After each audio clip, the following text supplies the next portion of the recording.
Hello, everybody, and welcome to the Club Metaverse podcast. I'm Mark Fernandez, and I'm very, very lucky today to be joined by Dr. Avi Loeb. Doctor, how are you today, sir? I'm doing great, and it's a great pleasure to speak with your avatar. And that's my first interview in the metaverse. Okay, great. So, welcome to the Metaverse, and welcome to the show. And I just want to jump right into it. I've had the best time the last week reading your latest book. That covers extraterrestrial life and Oumuamua and all of these, like amazing thoughts that you went on your journey cataloging this incredible, anomaly that sped through our solar system. And then we'll get all into that. But I'm very intrigued because I believe it's valuable to our younger audience about how you started your life of science and what were those hallmarks in your upbringing that gave you the confidence to know this is where my life trajectory leads. Right. So I was born on a farm. I used to collect eggs every afternoon, and I was very connected to nature, less so to people. And I used to read philosophy books. I was intrigued by the most fundamental questions. And then circumstances brought me into physics and later on into astrophysics, studying the universe. And I was never interested in aliens or extraterrestrial life, except that there was this object discovered in 2017, and I addressed the anomalies that it exhibited in the same way that I addressed the nature of matter in the universe, or how did the universe start, or what is a black hole. These are questions I worked on over the years. And I approached this object the same way, and that brought me into this subject. And I should say that, my connection to nature is pretty much evident in the way I conduct my science today, because I care less about how many likes I get on Twitter. And I remember as a kid, I used to ask a difficult question at the dinner table, and the adults in the room would dismiss the question simply because they didn't know the answer. Sure. And I thought that by becoming a scientist, I will actually be able to answer questions using the evidence. And I wouldn't need to care about the adults in the room.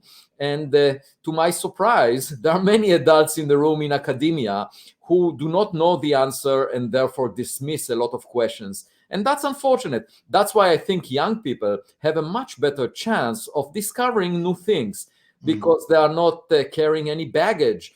And also because they're not so attached to their ego. And so I try to behave just like a kid. You can think of me as a farm boy, asking difficult questions and trying to answer them using evidence. Yeah, you have this one saying that once I heard you use it in the book, and I've heard you use it in interviews. It's really stuck with me that science is about evidence, not prejudice. Exactly. And it's very often said by my colleagues that cite Carl Sagan. He said, extraordinary claims require extraordinary evidence. My point is, extraordinary evidence requires extraordinary funding. We invested $10 billion in the Large Hadron Collider, and we searched for supersymmetric particles that may make up most of the matter in the universe. We haven't found them. It's a search, but we invested $1.1 billion in the LIGO experiment that discovered gravitational waves for the first time, and the Nobel Prize was awarded for that. And without the investment of those funds, we would never discover gravitational waves. So my point is simple. You can't, on the one hand, claim we don't have extraordinary evidence and then decide not to fund the search. And the search that I'm talking about is really straightforward. It's a matter of common sense. We've sent equipment into space as a technological civilization. We know that half of the sun-like stars have a planet roughly the size of the Earth and roughly at the same separation. So the conditions on Earth may be replicated in billions of other planets. And we know that most of the stars formed billions of years before the sun. So it's quite likely that there was another technological civilization that sent equipment to space a billion years ago. And over a billion years, it could have populated the entire Milky Way galaxy. And whether we live in such a reality or not, is easy to figure out. It's not a philosophical question. We just need to use our telescopes and look around. And, it's just like sitting at home. And, some people sit at home and say, nobody is knocking on my door, therefore I don't have neighbors. That's what Enrico Fermi said 70 years ago. He asked, where is everybody? And that became Fermi's paradox about extraterrestrial. We don't see them, and therefore they may not exist. My point is, in order to find them, you need to look through your windows, better with the telescope. And, that's what the Galileo Project that I established about half a year ago is all about. Yeah, and just to dig in on that a little bit, because this is something that, look, granted, I'm obviously just an enthusiast, right? So I have no academic training whatsoever. I make video games, and I do movies and I do television shows. So I'm a dreamer. So I have zero academic basis. But if from what I have heard, or because this is all really just leap of faith knowledge that I've accumulated, the cosmic background radiation says that the universe is roughly about 14 billion years old, something like that, right? Now, the planet Earth supposedly is around 4 billion years old, right? So one quick question for you, because that's a pretty good percentage of the entire existence of the universe, as we know, right?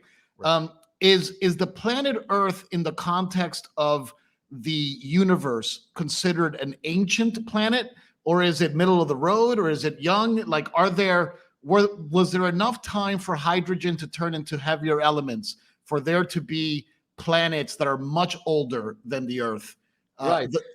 Yeah. So most of the stars formed before the sun. We can monitor the star formation history of the universe, and most of the stars formed before the sun. The sun is a late bloomer, so to speak. And, it might be that in order to have intelligent life the way we are, you needed heavy elements, a lot of them, to be produced by earlier generations of stars. But even in that context, time in the universe is measured in billions of years. And it's very unlikely that all the intelligent civilizations formed exactly at the same time. So if you were to ask, okay, there is some spread in the formation times, it's very likely there was another one, or many, actually, a billion years ago. And if you ask me, I would say we are probably not the smartest kid on the block. Now, you tell me that you're a dreamer. Well, I attended a month and a half ago, I attended a forum in the Washington National Cathedral in which Jeff Bezos was saying that he was inspired to invest in space tourism by watching Star Trek as a kid. And I was sitting next to Avril Haines, the director of national intelligence, and I told her, I never liked Star Trek as a kid because it violated the laws of physics and it didn't look real to me. I'm in love with reality. I really love reality. And when you love something, you want to know everything about it. And when it looks fake, when that someone puts some makeup or looks unreal, you can't enjoy that. So I'm really in love with reality, and I couldn't enjoy Star Trek. So I told Avril, that wasn't my favorite thing. And she said, we have to work on you.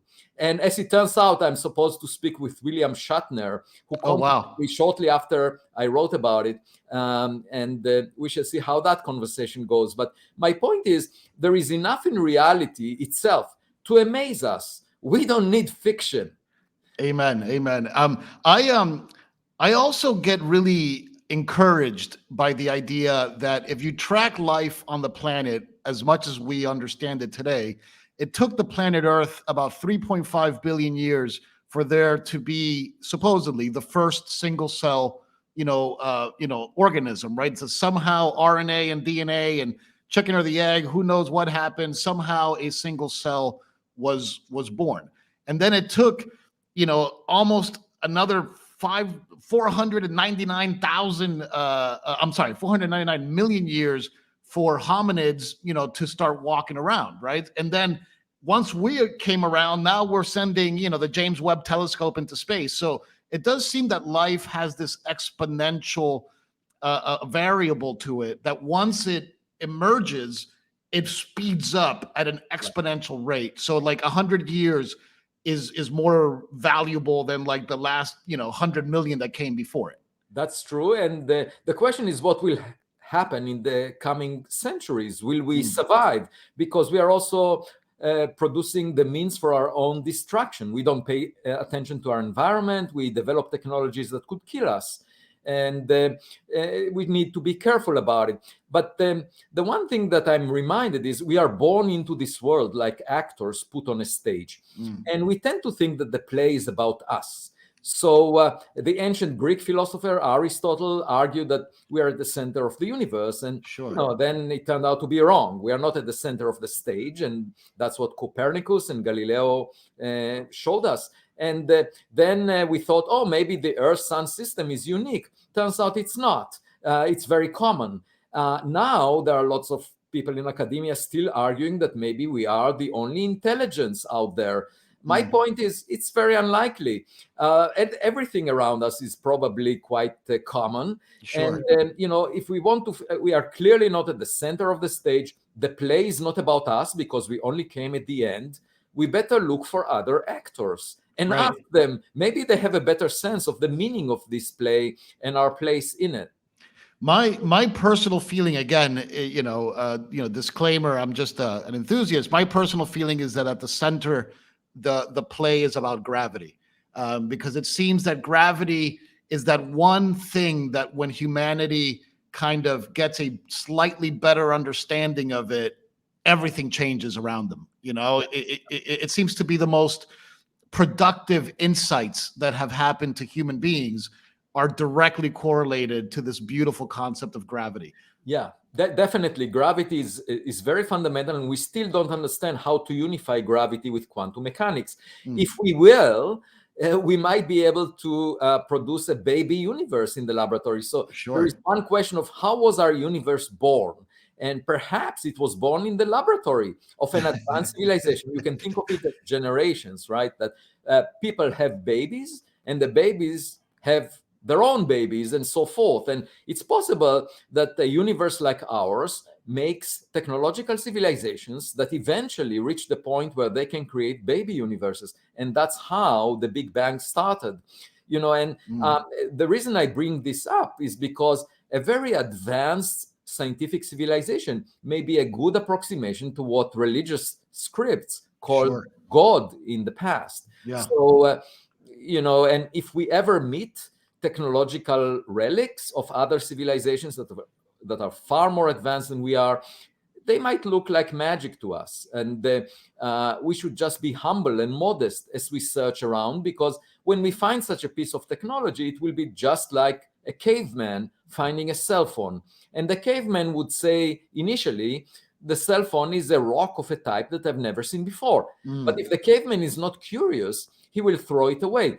The appropriate approach is to be curious and press buttons on this rock that you've just found that doesn't look like any rock you've seen before. And then you would realize that it records your voice, records your image, and then you would eventually understand that it's not a rock.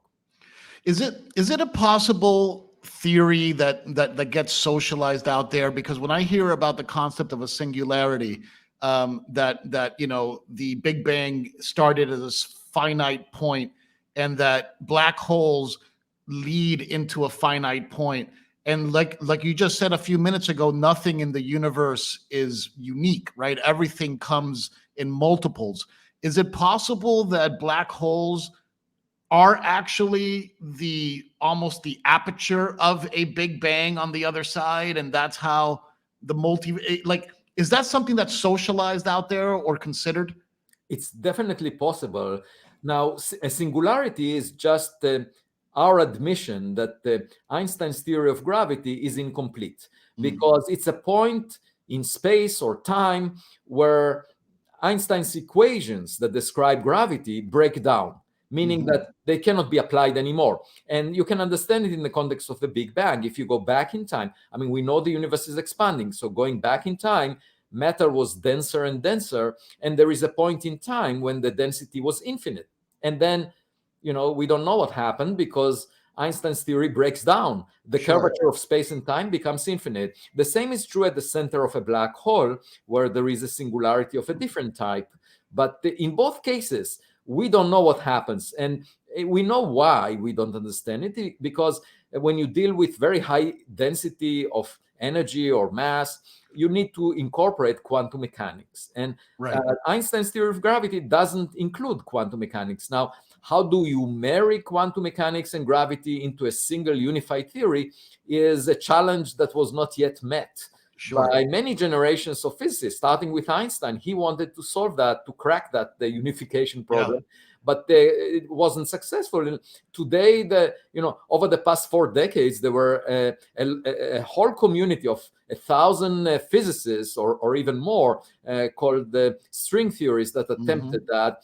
We haven't yet arrived at a single theory that can make predictions that we can test.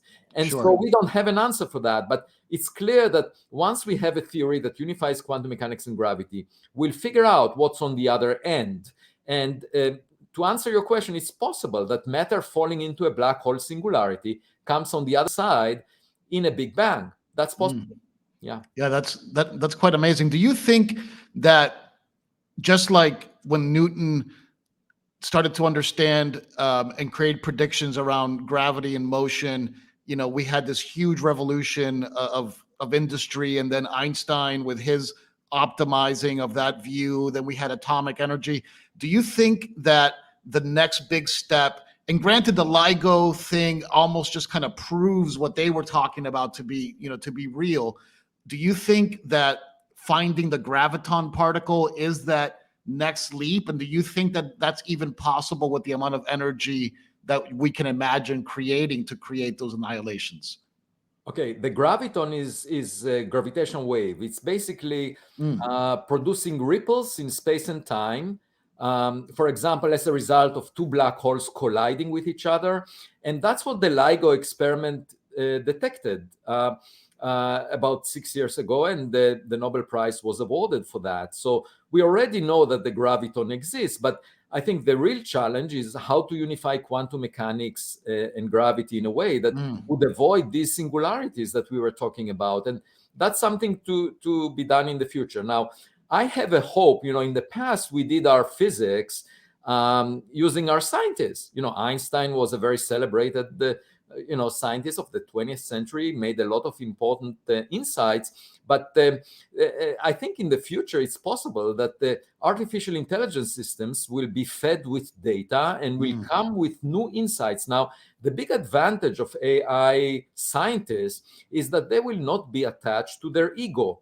They will not, when they see an object that doesn't look like a comet or an asteroid, they will admit that. They would not pretend to be experts. And when they see that this object resembles another object that we have sent into space, the AI scientist would admit that. The AI scientist is not necessarily following honors or awards like real humans do. And of course, we can send AI astronauts into space rather than human astronauts. They would survive long journeys and the hazardous conditions of space. So that's one aspect of science that I think we will benefit from in the future, that will accelerate the progress of knowledge. And the second is that, just like in a class, if you have a smarter kid next to you, you might learn from that kid the answers to questions to which you don't know the answer to. And it might feel like cheating in an exam, but if it saves us 1,000,000 years to find the answer from another civilization that had those 1,000,000 years to think about it, so be it. I would like to know the answer. I don't care that, I don't want to go through 1,000,000 years of us trying to ponder what the answer is. If they already figured it out, let's find out from them. Yeah, you had a very interesting anecdote in your book about a graduate student, I believe in Harvard, a female, who had discovered a truth about something with the sun or something. But you use this example to prove that the very point that you're talking about, that we often have these massive delays in discovery, and they're all based around human prejudice, and is there a solution for that, or is that something we're just going to have to deal with because that part of human nature is just unsurmountable? Well, there is a solution. Rather than pay attention to our ego, and try to brag how smart we are, which is pretty much the motivation of a lot of people in academia. They want to get honors, awards, establish echo chambers around themselves with students and postdocs that repeat their mantras and so forth.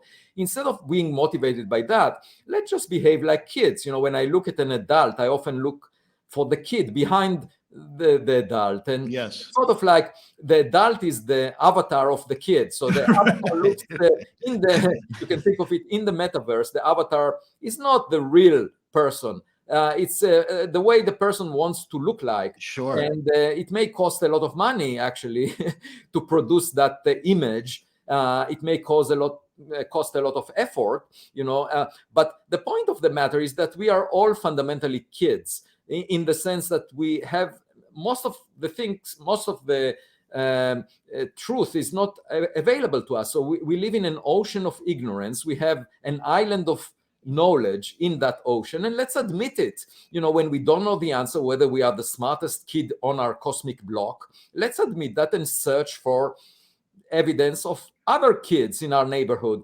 My daughters, when they were young, they thought that they are the center of the world. And that notion changed when they went to the kindergarten. Sure. Yeah. No, it's very interesting that you call your project the Galileo Project, because famously Galileo was forced to have basic house arrest, for his life, just for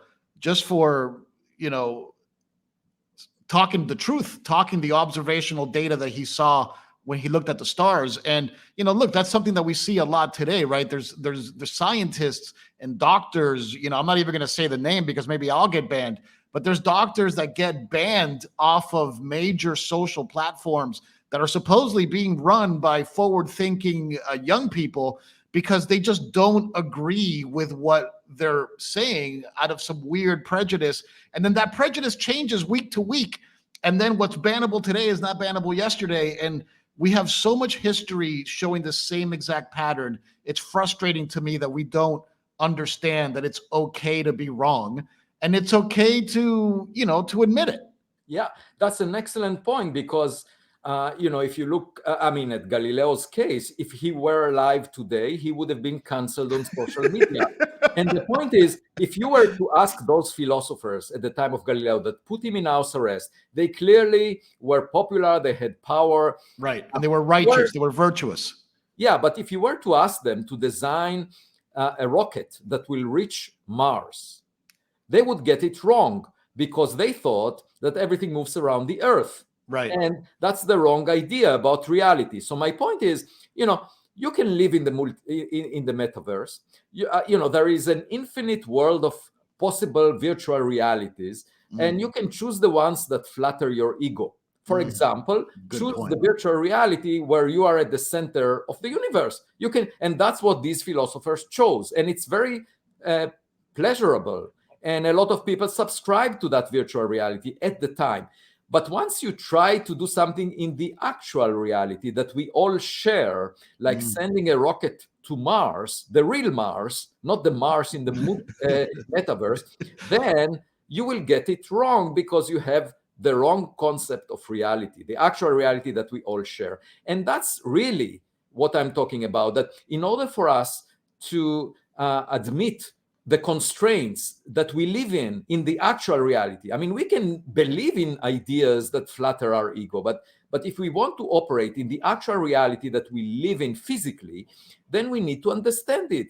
And just being liked on Twitter is not a sufficient condition for that, because what you need to figure out is, are we alone? The fact that a lot of people say, yeah, we are the smartest, doesn't make it true. You will not get rid of your neighbors by not looking through the windows. Sure. Yeah. So I want to travel back to October 2017, and maybe I have the story wrong, but is it true that you were actually in Hawaii during the actual discovery of Oumuamua? A few months earlier, we visited the observatory on Mount Haleakala in Maui, where the Pan-STARRS telescope is, that discovered Oumuamua, this object, but it discovered it on October 19th, and we visited in early July together with the director of that observatory. I gave a lecture there, and we, of course, were not aware of the fact that there is an object that was actually closer to the sun at that time than it was when it was discovered.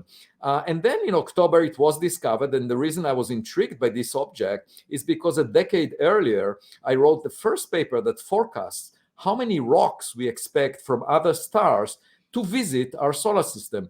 Yeah. And we didn't expect that telescope in Hawaii to discover any by orders of magnitude. And then it found this one. So that was intriguing. And I was surprised by the fact that it was discovered, but then it started showing properties that are not similar to the objects, the rocks we have seen before in the solar system. And initially, the astronomers called it a comet, but there was no cometary tail. There was no evaporation of water or dust from its surface as it got close to the sun, the way comets evaporate. And it was, of course, natural to assume that it's a comet because these are the most loosely bound objects to the solar system. These are rocks covered with ice at the periphery of the solar system. And you can imagine the same thing around other stars. And these kind of objects will be, because they are loosely bound to their host star, they can be easily dislodged by another star passing nearby.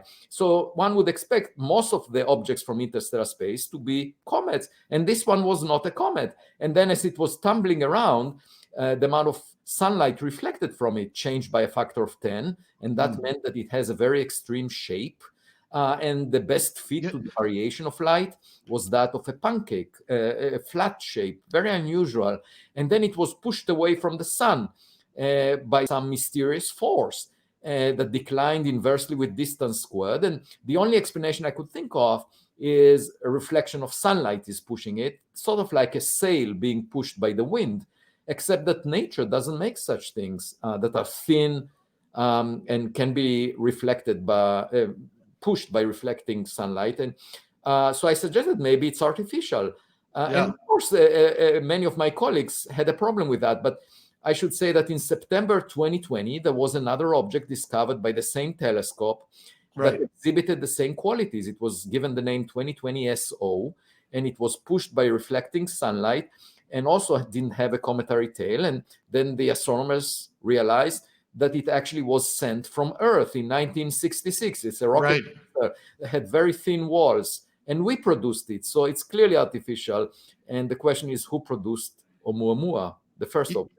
And just to backtrack a little bit, because it's something that I learned recently, that when objects are discovered in space by these telescopes, they're classified as either CX number or AX number, which means comet or asteroid.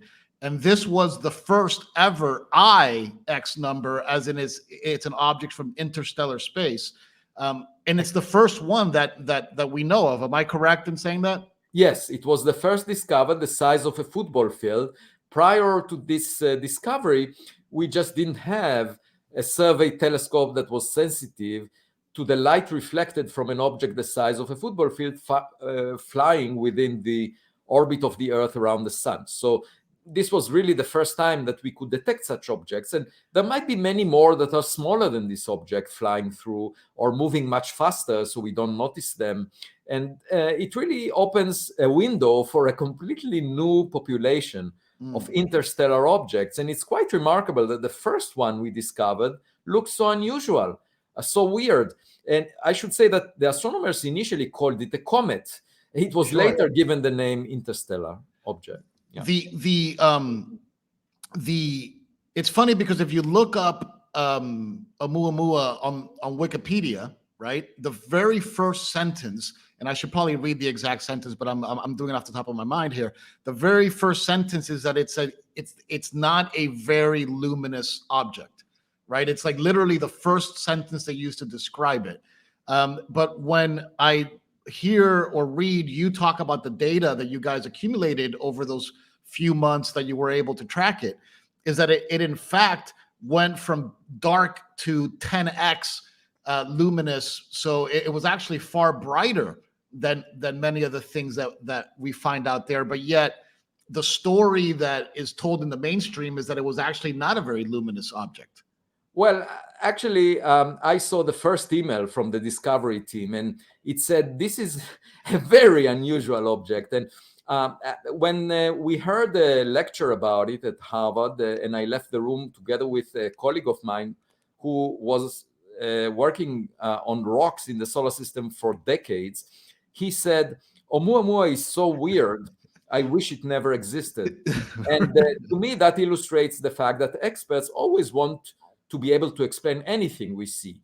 Right. And just like the cavemen would argue, it's a rock of a type we've never seen before. And in fact, these were the explanations that my colleagues in the mainstream proposed. They suggested maybe it's a hydrogen iceberg, maybe it's a chunk of frozen nitrogen, maybe it's a cloud of dust particles. These are things we've never seen before, and they had to invent them in order to explain the anomalous properties of this object. And I say, if it's something we've never seen before, perhaps it's artificially made, and it's the first object from another civilization that we spotted. Yeah, and you collected a bunch of different traits about this particular object that, when you sort of multiply them together, made it a 1 in a million type of discovery. And one of the things that kind of really convinced you that this was very, very, very strange, and potentially started thinking of the theory that it could be artificial, was the fact that it went around the sun and sped up. Now, I want to play for you a quick video from somebody that I respect a lot, who I've interviewed before, have done documentaries with, and I consider a brilliant mind, Neil deGrasse Tyson, talking about this object to the world. And I'm going to play the clip of, for you very, very quickly here. Oh, the reason why it's probably not aliens is its trajectory around the sun was completely determined by gravitational forces. How do you know? Because we know, we calculate this. We have this laws of gravity, laws of physics. Look at this. See this? So that was his point on it. Now, is that true? Was the path predictable through the gravitational forces?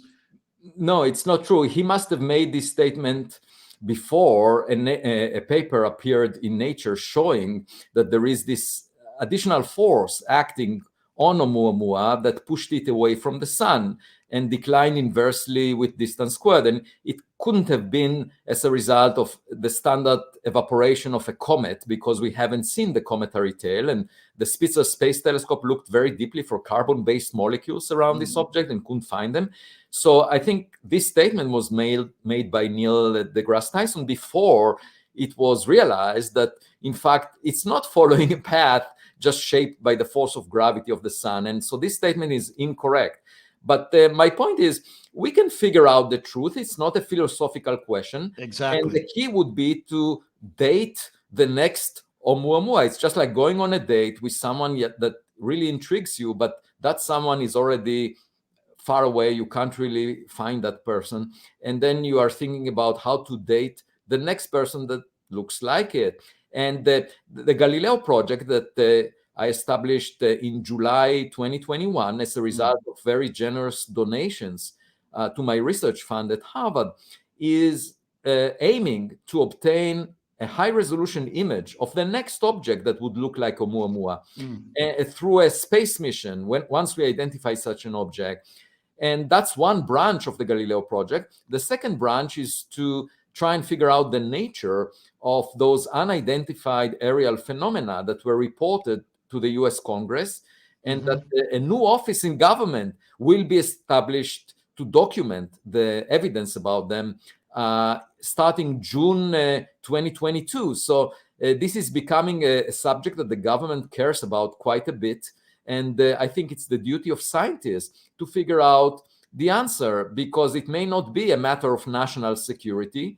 It may be an international matter that appeals to all humans on Earth. 1000%. And the way to figure it out is using the scientific method. So we are actually putting together a telescope system on the roof of the Harvard College Observatory in the coming months.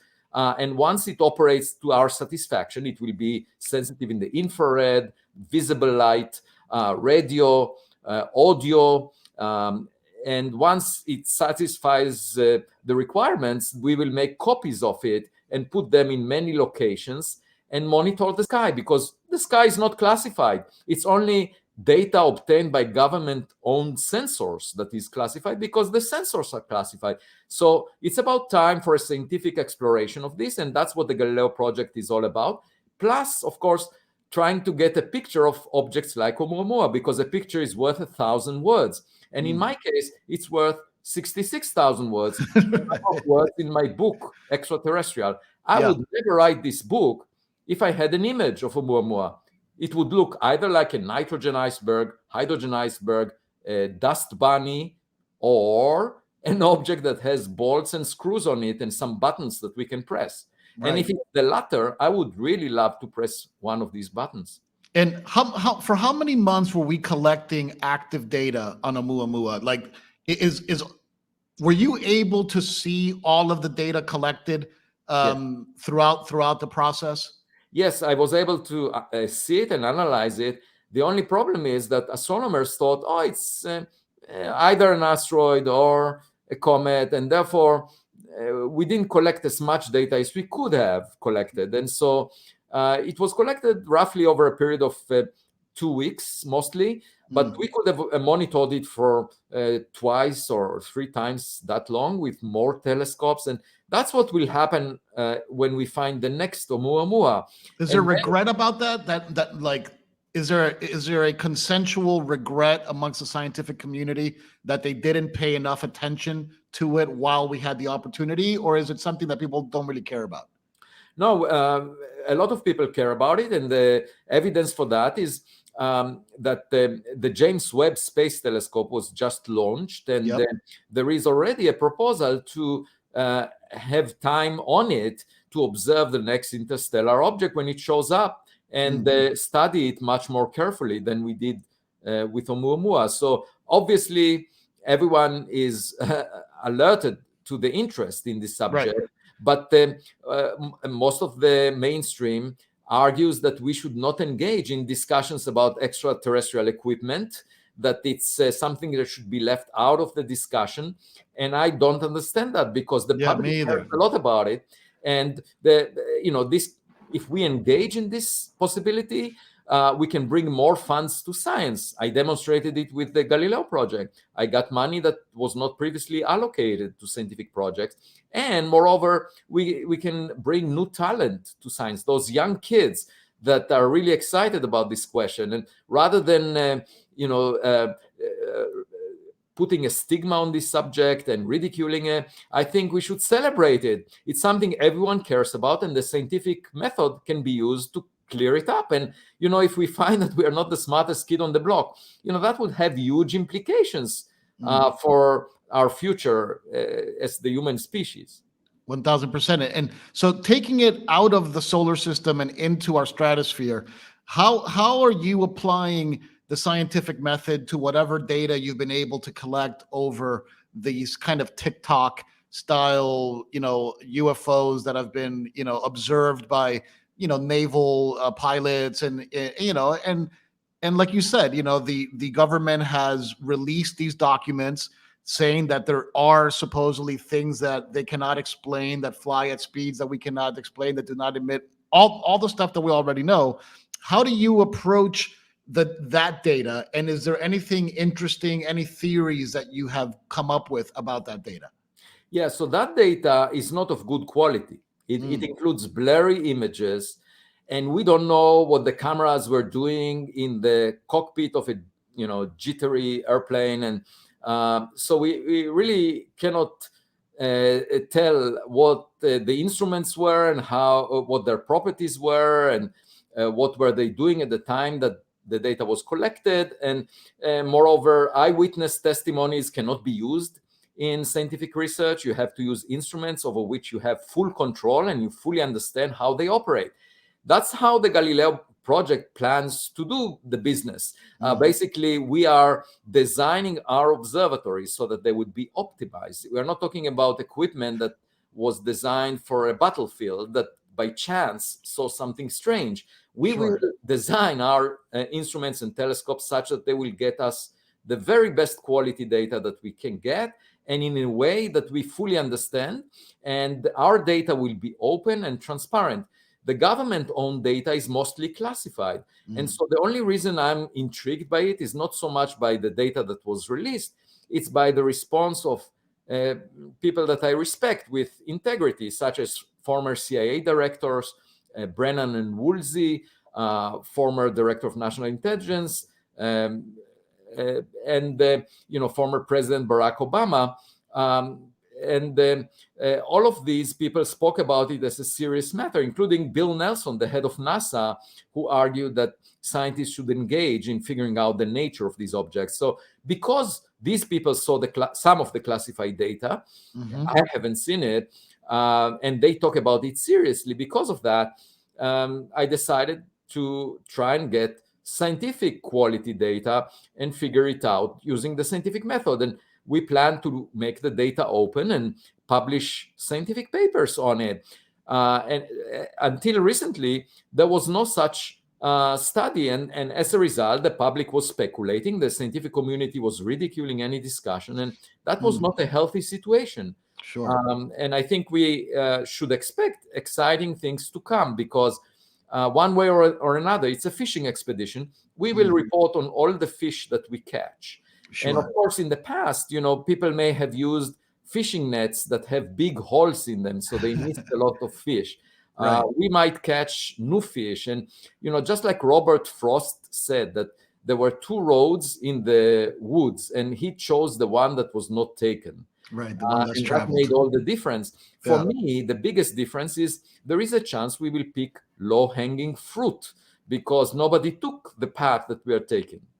Now, are you guys planning on having a single observatory or a network of observatories to kind of, like you said, to use the analogy of the net, for it to go through a network of observatories? Or is it a single one to start and then you hopefully will grow from there? No, we need hundreds of them. Hundreds. To cover enough of the sky based on the statistics of reports that came in the past. And for that, we need about $100 million, which is not a lot by any measure of scientific projects. It's we just got to get a couple of NFTs going, and then we'll exactly we'll raise the money. Yeah, and I can guarantee to whoever funds us that any data we get will be data from the real reality, the actual reality we all share, the physical reality, and not any from the metaverse. But the other thing is, currently we have about $2 million from donations, and that's sufficient to make maybe 5 to 10 copies of the first system that we will put on the roof of the Harvard College Observatory. So we already have some head start, but we really seek funding at a larger level so that we can accomplish the task. And we will share the data with whoever funds us and with the entire scientific community. So it will be a completely transparent analysis and using the scientific method. And we don't have a prejudice. We don't have an agenda. We will just let everyone know what we find. Yeah, this actually just you speaking reminds me of something in your book, that there's this kind of marginalized point of view towards kind of SETI-driven experimentation. I believe that's how you worded it, but that in the recent years that you've actually seen an uptick of doctoral theses at your university around SETI-style questions. But the uptake was rather modest. Right. I'm talking about, for example, an increase in funding by thousands, because right now, a couple of weeks ago, President Biden signed into law the defense bill. And the defense budget is basically the amount of money that the nation decides to allocate in order to protect itself from adversaries. Sure. Okay? Just think about the possibility that the Galileo Project will discover extraterrestrial equipment.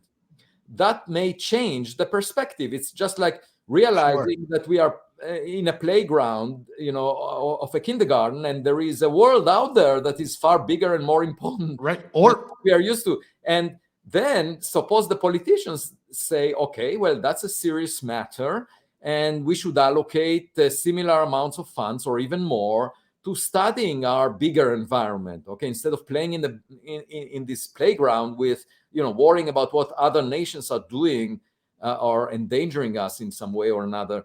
So imagine that $1 trillion would be allocated per year for this question. And, that's thousands of times more than the amount of money allocated to big science projects, because Sure. the James Webb Space Telescope got $10 billion. The Large Hadron Collider also got $10 billion over decades. And it was a collaboration of many nations. And that's thousands of times less budget, less money than the defense bill. And so just imagine $1 trillion a year for this question. What can we do with it? Well, first thing is we can build much better, bigger, better telescopes that would give us more information than the Galileo Project can assemble. So basically making the Galileo Project on a bigger scale. And then the second thing we can do is send equipment to space equipped with artificial intelligence these are probes that explore our cosmic environment and will fly close to objects like Oumuamua or go farther out and seek evidence. And finally, we need to think about reorganizing our society, because if we know that there is a smarter kid on our block, it will change a lot of things for us. Do you think it'll change things for us in a positive way, or do you think that that's the eminent kind of danger, is that people will start to panic because it'll throw religious beliefs into question and all the, the typical things that have happened to us since we became quote unquote civilized, is that anything that questions our kind of theology is deemed as something that's very dangerous and panic will ensue. Do you have those same types of concerns, or do you think humanity, once it knows the truth, will, kind of coalesce and sort of get down with it?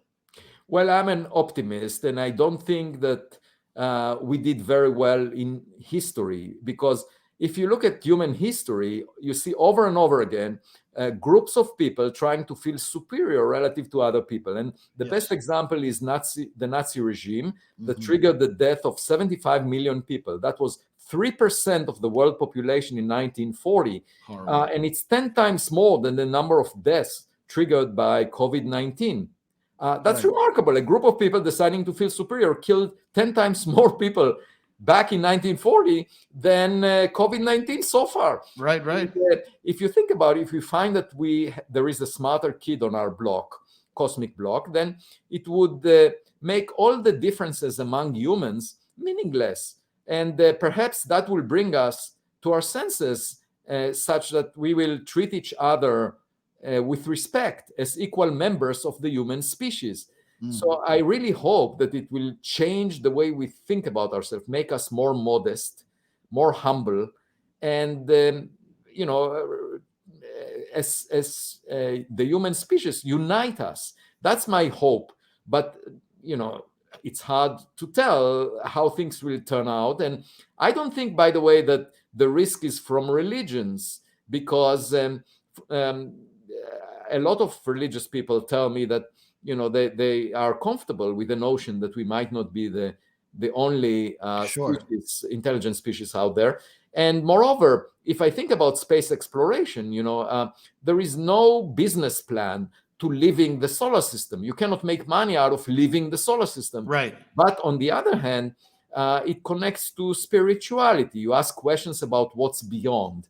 And as a result, I think that finding evidence for what's beyond may actually give us some spiritual meaning to our life, and it will not be in conflict with religious beliefs necessarily. And that's actually a really nice segue to something I wanted to chat with you about, which is that you're also involved in a startup, I believe, called Starshot. Am I saying that correctly?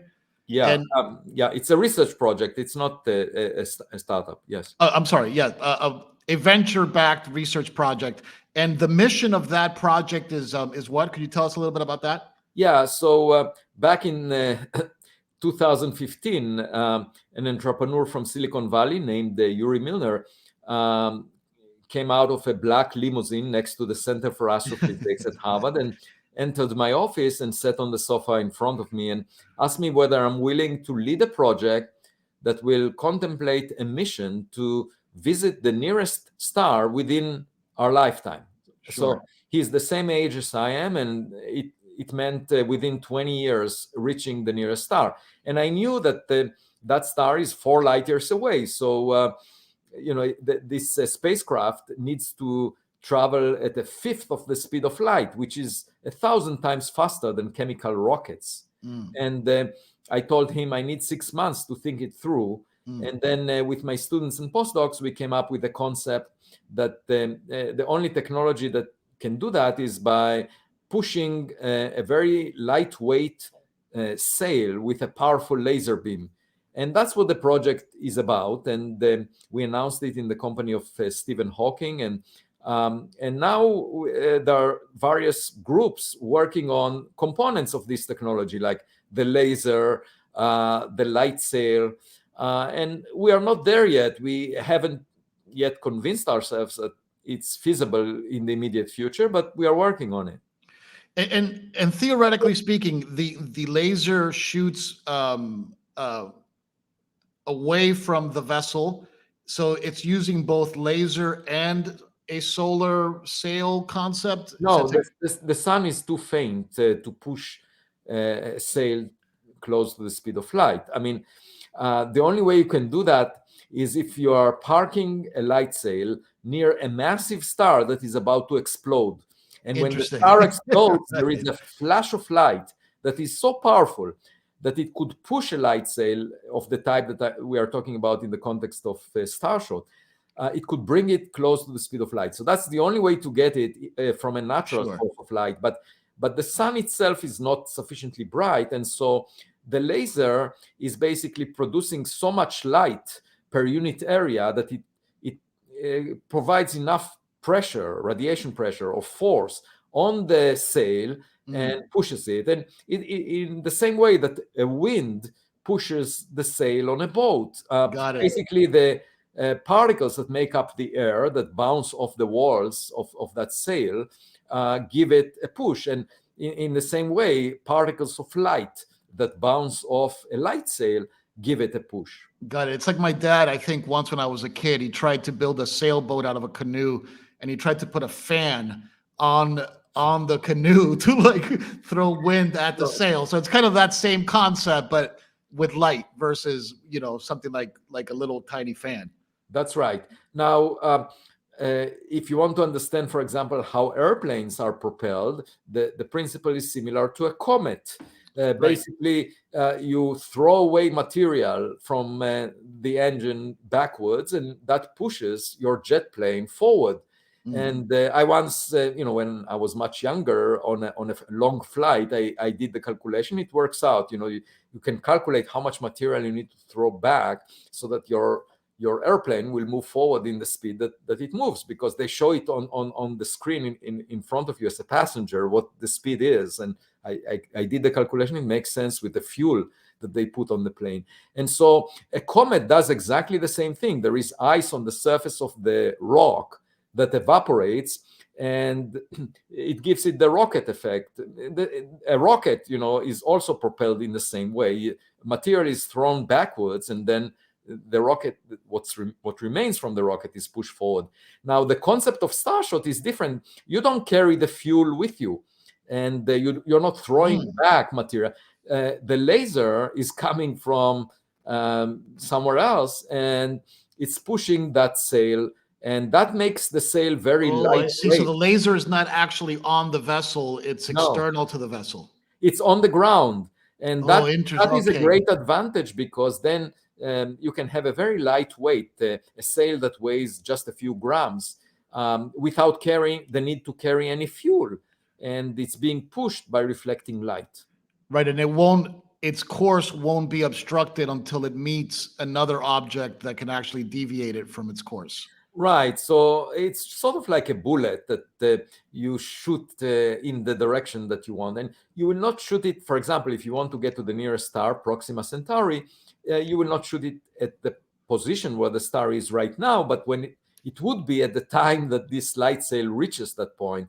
And so you have to forecast where Proxima Centauri will be. And the reason Proxima Centauri is interesting is there is a planet in the habitable zone around it. This is a star that is 12% of the mass of the sun, so it's much fainter than the sun, and the temperature on the surface of this star is half that of on the surface of the sun, so it emits mostly infrared light. And if there are any creatures on the surface of that planet, they must have infrared eyes.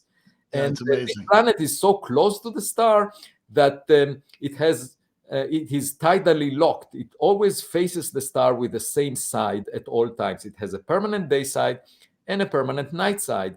And if there is any civilization there, you might think that they would like to put photovoltaic cells on the day side and get electricity to produce light on the night side. But my daughters say that if we ever go there, they would like to live on the strip that separates the sides.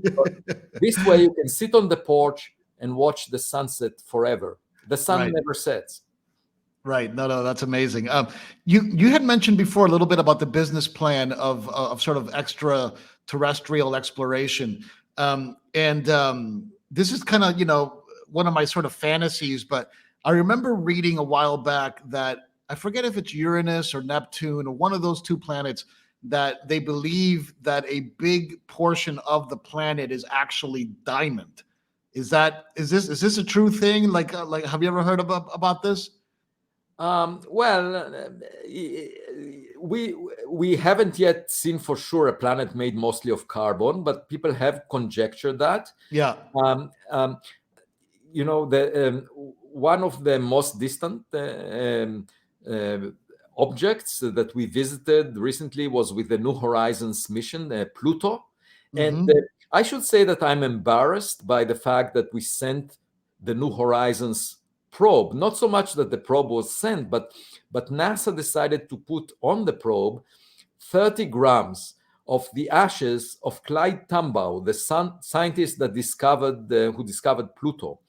And the reason it's embarrassing is because ashes are just burnt up DNA. You take the genetic information of a person and destroy it, burn it up. And it's no different than the ashes of a cigarette. Sure. And NASA put it on the spacecraft to commemorate Clyde Tombaugh. But if another civilization, if some extraterrestrials find this box of ashes on board New Horizons, they would ask themselves, what are these primitive rituals that rather not so intelligent civilization is practicing, because they want to commemorate a scientist who discovered an object, and they do it by destroying any information about the scientist, and they put it in a box. Now, I actually asked this question. I asked the principal investigator of that mission, Alan Stern, and I asked him, why didn't you send, for example, a stem cell from the body of Clyde Tombaugh? Or why didn't you put the information in electronic form? And he said that it would have been a bureaucratic nightmare to put a biological part of Tombaugh's body. But my point is, we should probably send a spacecraft that will overtake New Horizons, so that we don't give a bad impression a civilization out there.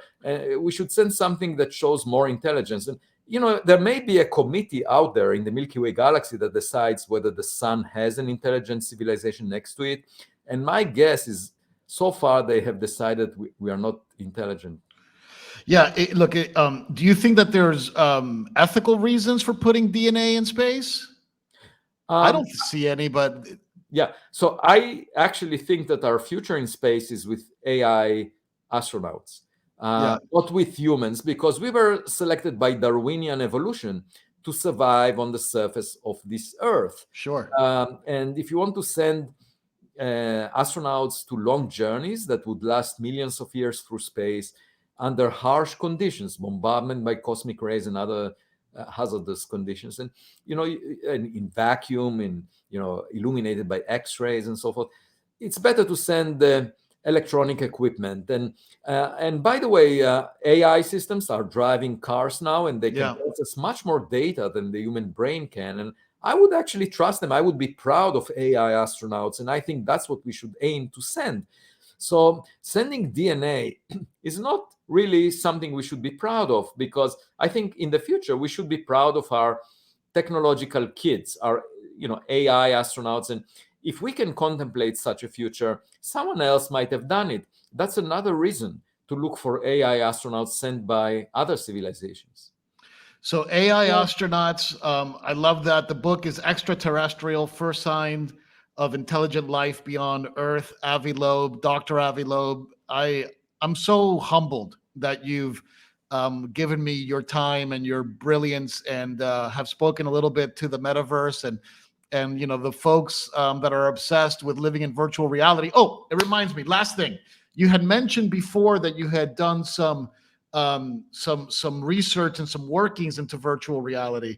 What's your overall kind of high concept take on all that stuff? I was very intrigued by that comment, and I don't want to hang up until I hear your thoughts on that really quick.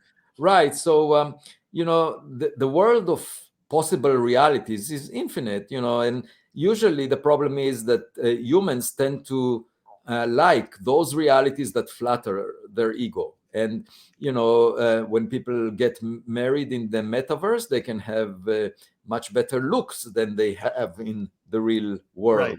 Right.